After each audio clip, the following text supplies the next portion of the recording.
Hello दोस्तों, आज की क्लास में हम केमिस्ट्री के वीवी ऑब्जेक्टिव प्रश्न पढ़ने वाले हैं जो काफ़ी इंपॉर्टेंट प्रश्न है। यह ऐसे प्रश्न है जो दोस्तों जो आपके बोर्ड एग्जाम में बार बार पूछे जाते हैं। देख लीजिए, ये 2009 में पूछा गया, ये 2011 और 22 में पूछा गया। समझ सकते हैं कितना ये इम्पोर्टेंट प्रश्न है। इन प्रश्नों को मैं आपको अच्छी तरह से समझा दूंगा। यदि आप हमारे चैनल पर नए हुए तो चैनल को अवश्य सब्सक्राइब कर लीजिए और हमें सपोर्ट कीजिएगा। ठीक है दोस्तों, इस वीडियो को अपने दोस्तों में भी ज़रूर शेयर कर दीजिएगा। तो चलिए हम आज की क्लास शुरू करते हैं और इस क्लास को आप दोस्तों में ज़्यादा से ज़्यादा ज़रूर शेयर कर दीजिएगा। ठीक है, पहला नंबर प्रश्न क्या है, इन सभी प्रश्नों का चलिए हम उत्तर देते हैं और आज की वीडियो की शुरुआत करते हैं। तो देखिए, पहला प्रश्न लिखा गया, प्रथम कोटि अभिक्रिया के लिए वेग स्थिरांक का इकाई होता है। तो देखिए, प्रथम कोटि अभिक्रिया जो होती है क्या होती है, तो जिसकी कोटि क्या होती है हमारी एक होती है। इसका क्या बताना है, वेग स्थिरांक का इकाई मतलब के का इकाई बताना है। देखिए, के का इकाई के लिए आप सूत्र याद रखिएगा, मोल बटे में लीटर के पावर एक माइनस क्या होता है एन सेकंड इनवर्स। ठीक है, यहाँ पर आप पूछिएगा कि एन क्या है, तो एन हमारा जो है क्या है, कोटि है। एन हमारा क्या है दोस्तों, कोटि है। तो देखिए, हमारी कोटि किस कोटि के लिए पूछ रहे हैं, प्रश्न पूछा है प्रथम कोटि अभिक्रिया के लिए। तो यहाँ पर कोटि हम क्या रख देंगे, एक रख देंगे। कोटि हम क्या रखेंगे दोस्तों, एक। जब हम कोटि रखेंगे यहाँ पर कोटि क्या हम एक रखेंगे, तो यानी एक माइनस एक करेंगे तो कितना हो जाएगा, जीरो। यानी जब किसी भी चीज़ का किसी भी मान का मान जब जीरो हो जाएगा तो उसका हमारे क्या हो जाएगा, एक हो जाएगा। तो इसका कुल वैल्यू क्या हो जाएगा दोस्तों, एक। यानी के बराबर क्या हो जाएगा हमारा, के बराबर दोस्तों देखिएगा, के बराबर एक गुणे सेकंड इन्वर्स हो जाएगा। सेकंड इन्वर्स यानी इसका जो मात्रक आप लिख सकते हैं, सेकंड इन्वर्स लिख सकते हैं। ठीक है दोस्तों, यानी वेग स्थिरांक का मात्रा निकल गया हमारा सेकंड इन्वर्स। यानी पहला का ऑप्शन हमारा सी सही का हो जाएगा। ठीक है, अब देखिए हम आगे प्रश्न बढ़ते हैं। आगे जब लिखा गया है कि जल में H2 प्लस में Cl2 सूर्य के प्रकाश में देखिए अभिक्रिया कराया जा रहा है। तो 2HCl अभिक्रिया की कोटि, तो इस अभिक्रिया का कोटि पूछ रहा है।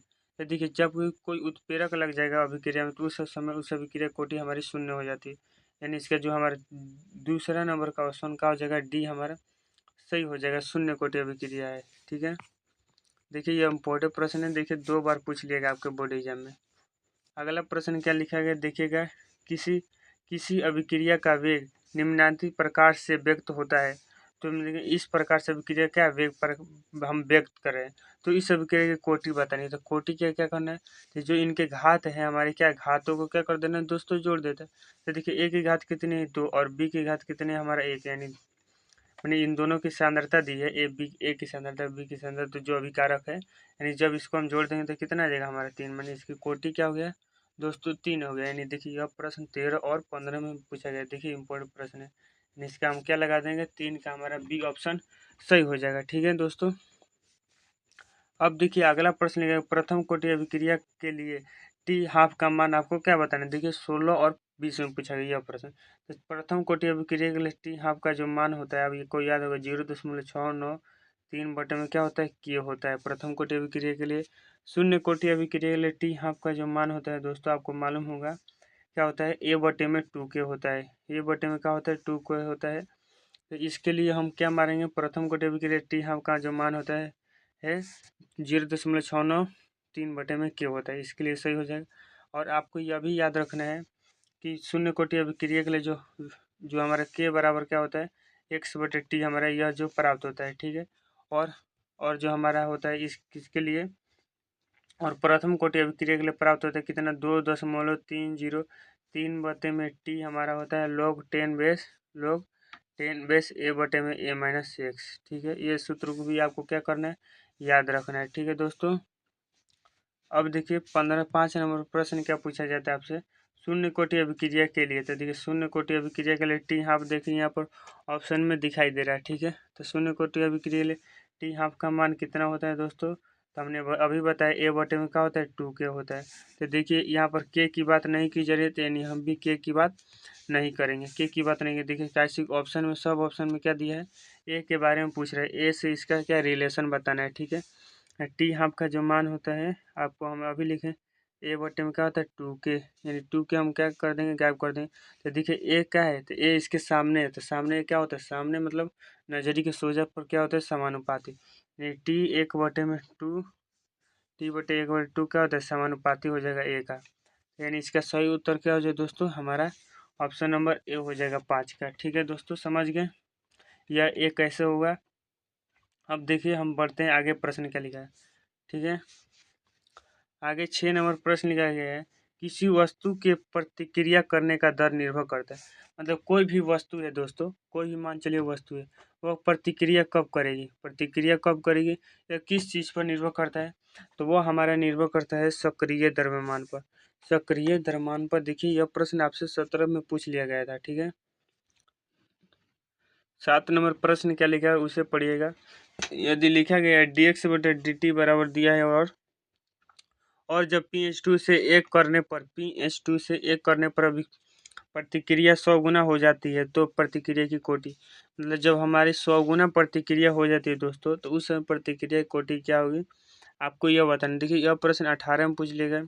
तो देखिए इस स्थिति में प्रतिक्रिया की कोटि हमारी 100 गुण सॉरी क्या हो जाएगी, 2 गुनी 2 हो जाएगा। क्या हो जाएगा दोस्तों, 2 हो जाएगा प्रतिक्रिया की कोटि, यानी इसका बी हमारा सही उत्तर है। ठीक है, अब देखिए 8 नंबर प्रश्न क्या लिखा गया, देख लीजिए यहाँ पर लिखा गया, इस प्रतिक्रिया के लिए देखिए ये प्रतिक्रिया दिए गए।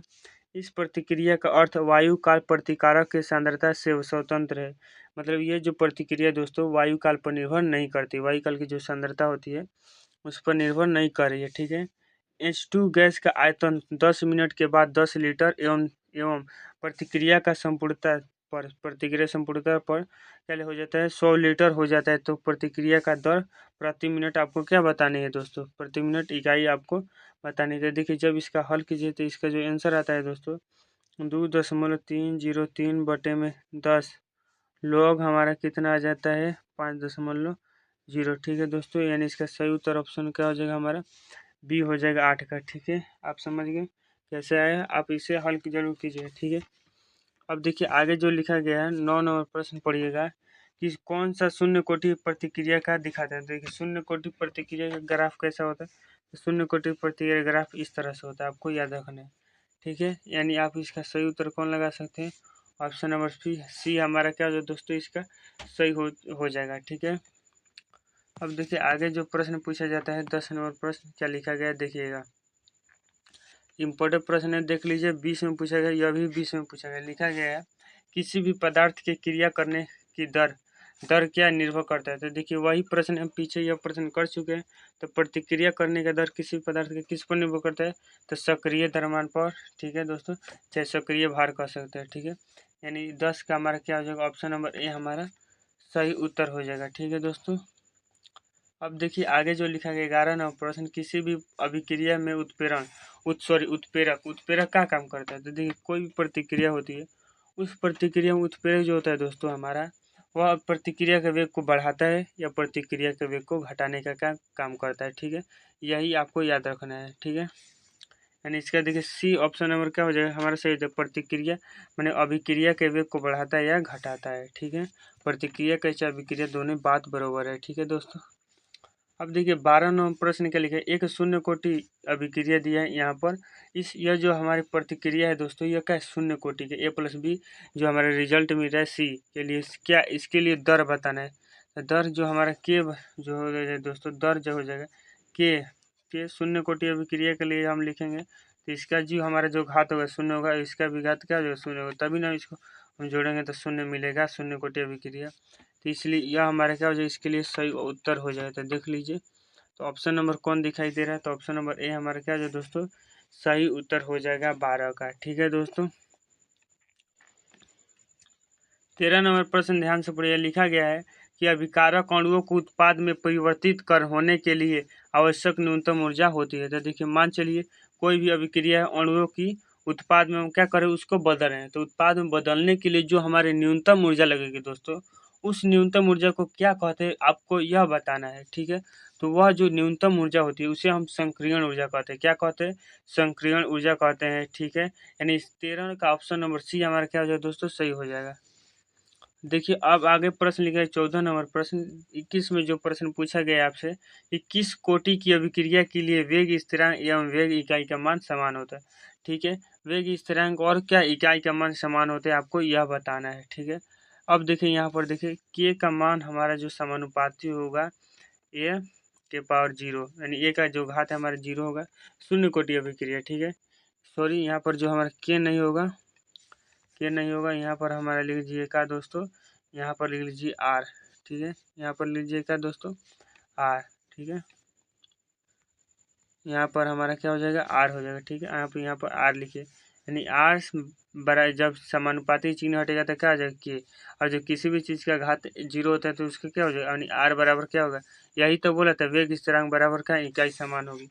माने वेग स्थिरांक की जो इकाई होगी अभिक्रिया का जो हमारे क्या होगा, इकाई बराबर होगी। तो इसके लिए जो हो किसके लिए होगा, तो इस शून्य कोटि के लिए होगा, यानी इसका सही उत्तर क्या हो जाएगा, 14 का ए हमारा सही उत्तर हो जाएगा। ठीक है दोस्तों, तो 15 नंबर प्रश्न क्या लिखा है उसे पढ़ते हैं। लिखा गया है, ये देखिए प्रश्न 22 में आपसे क्या पूछा गया है कि किसी रासायनिक अभिक्रिया की दर, किसी रासायनिक अभिक्रिया की दर क्या होती है आपको बताना है।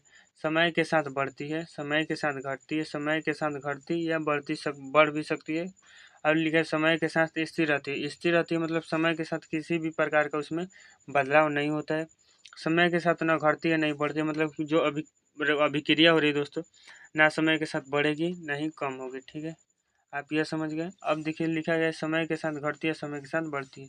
तो देखिए प्रतिक्रिया जो जो दर होती है दोस्तों, समय के साथ हमारी घटती है, यानी इसका सही उत्तर क्या लगा दीजिएगा, ऑप्शन नंबर बी हमारा क्या हो जाएगा दोस्तों, सही उत्तर हो जाएगा। ठीक है, अब देखिए 6 नंबर प्रश्न क्या लिखा गया है आपको बताना है कि निम्नलिखित में से कौन प्रथम कोटि की अभिक्रिया नहीं है। प्रथम कोटि की अभिक्रिया यानी जो उसकी कोटि है दोस्तों, एक नहीं हो सकती है। ठीक है, प्रथम कोटि की अभिक्रिया नहीं है। तो देखिए हमारा यह प्रश्न देखिए 22 और क्या 24 में पूछ रहे हैं, पिछला ही वर्ष पूछ रहे, तो इसमें जो हमारा ऑप्शन नंबर बी है दोस्तों, ये प्रथम कोटि की अभिक्रिया नहीं है। ठीक है, समझ गए क्यों नहीं है, क्योंकि इसकी कोटि एक नहीं है। ठीक है दोस्तों, अब देखिए 17 नंबर प्रश्न पढ़िए दोस्तों। लिखा गया रासायनिक अभिक्रिया दिया है 2O3, जो हमारा प्रतिफल प्राप्त हो रहा है 3O2, निम्न प्रकार से हो रही है, मतलब जो यह अभिक्रिया है किस प्रकार हो रही है, यह देखिए यह तीव्र अभिक्रिया हो रही है या मंद अभिक्रिया होती है। ठीक है दोस्तों, इसके लिए हम क्या करना है, वेग समीकरण आपको बताना है। तो देखिए वेग समीकरण जब हम इसका होगा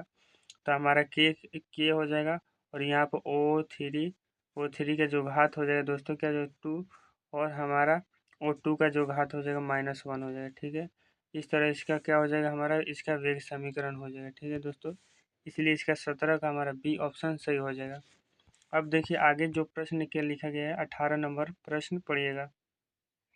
यह प्रश्न देखिए कितना पूछा गया है, 2022 में पूछा गया है कि रासायनिक अभिक्रिया 2A प्लस में बी जो हमारे प्रतिफल प्राप्त राशि के दर को निम्नलिखित में से किसके द्वारा निरूपित किया जाता है, इसके दर को किसके द्वारा व्यक्त किया जाता है आपको बताना है। तो देखिए अभिकारक के लिए जो हमारा चिन्ह होता है माइनस के लिए, इस स्थिति में देख लीजिए, और और प्रतिफल खातिर क्या होता है, प्लस खातिर होता है, प्रतिफल खातिर प्लस। तो देखिए यहाँ पर एक क्या है हमारा अभिकारक, अभिकारक के लिए माइनस दिया सही है। बी क्या है हमारा अभिकारक, क्यों देखिए इस तरह है, बी क्या है अभिकारक, तो इसके लिए भी माइनस दिया सही है। सी क्या है हमारा प्रतिफल, प्रतिफल के लिए प्लस दिया है, यह भी सही है, यानी इसका ऑप्शन नंबर डी हम लोग लगा देंगे, तीनों सही है। ठीक है दोस्तों, अब देखिए 19 नंबर लिए अधिक समीकरण वेग दिया है इतना, समीकरण का वेग, तो ए का सांद्रण स्थिर रखकर बी का सांद्रण तिगुना कर दिया जाए तो वेग होगा। मैंने ए का सांद्रण में किसी प्रकार का जो दोस्तों क्या चेंजिंग नहीं किया, मैंने उस ज्यों को त्यों छोड़ दिया जा रहा है, लेकिन बी का सांद्रण क्या बढ़ा दिया जा रहा है, बढ़ा दिया जा रहा है। तो उस स्थिति में जो वेग हो जाएगा दोस्तों 9 गुना हो जाएगा दोस्तों, कितना गुना, 9 गुना, यानी हमारे इसका डी ऑप्शन सही हो जाएगा। अब देखिए 20 नंबर प्रश्न के लिए अभिक्रिया दिया है निम्नलिखित क्रियाविधि के अनुसार संपन्न होती है। देखिए इस क्रियाविधि के अनुसार क्या हो रही संपन्न हो रही है, तो क्या इसकी कोटि आपको बतानी है, इसकी क्या बतानी है दोस्तों, यहाँ पर देखिए इसकी कोटि क्या होगी। ठीक है, तो देखिए यहाँ पर लिखा है 2 और यहाँ पर 1, यानी 2 1 3 कोटि हो जाएगी, इसका जो गुणांक है 2 1 3। ठीक है दोस्तों, तो 3 क्या है ऑप्शन नंबर हमारा, इसका सी सही हो जाएगा। ठीक है दोस्तों, अब देखिए 21 नंबर प्रश्न क्या लिखे, अभिक्रिया का वेग निम्नलिखित में से किस पर निर्भर नहीं करता। तो देखिए अभिक्रिया का वेग ताप पर निर्भर करता है, अभिकारक के संक्रियण ऊर्जा पर भी निर्भर करता है, अभिक्रिया की अणुकता पर भी निर्भर करता है, लेकिन वह निर्भर नहीं करता है, किस पर निर्भर नहीं करता है, अभिकारक के सांद्रण पर निर्भर नहीं करता है, यानी 21 का हमारा ए ऑप्शन क्या हो जाए दोस्तों सही हो जाएगा। ठीक है, अब देखिए आगे जो 22 नंबर प्रश्न है यह रिपीट प्रश्न है, इस देखिए प्रश्न वही लिखा गया है, इसलिए इसका भी ऑप्शन क्या हो जाए डी। लेकिन यह प्रश्न 23 में पूछा गया है, मतलब वहाँ पर क्या इथी में प्रॉब्लम हुआ लिख टाइपिंग में। अब 23 नंबर प्रश्न क्या लिखा गया है, देखिए किसी रासायनिक अभिक्रिया का वेग स्थिरांक इनमें से किस पर निर्भर करता है, आपको बताना है। क्या ताप पर, मात्रा पर, भार पर या समय पर। तो देखिए वह समय पर भी निर्भर नहीं करता है, ताप भार पर भी निर्भर नहीं करता है, ताप पर भी निर्भर करता है, यानी वह निर्भर करता है किस पर, ताप पर। ठीक है दोस्तों, यानी उसका जो 23 का ऑप्शन नंबर क्या हो जाएगा, ए हो जाएगा। 24 नंबर प्रश्न क्या लिखा है, प्रथम कोटि अभिक्रिया के लिए अर्ध आयु काल। प्रथम कोटि अभिक्रिया के लिए अर्ध आयु पूछ रहा है। तो देखिए प्रथम कोटि की जो अभिक्रिया होती है दोस्तों, वो प्रारंभिक सांद्रता पर निर्भर नहीं करती है। क्या निर्भर नहीं करती है, यानी 24 का हमारा बी ऑप्शन सही हो जाएगा। ठीक है। 25 नंबर प्रश्न क्या लिखा गया है कि किसी पदार्थ की अभिक्रिया की दर निर्भर करती है।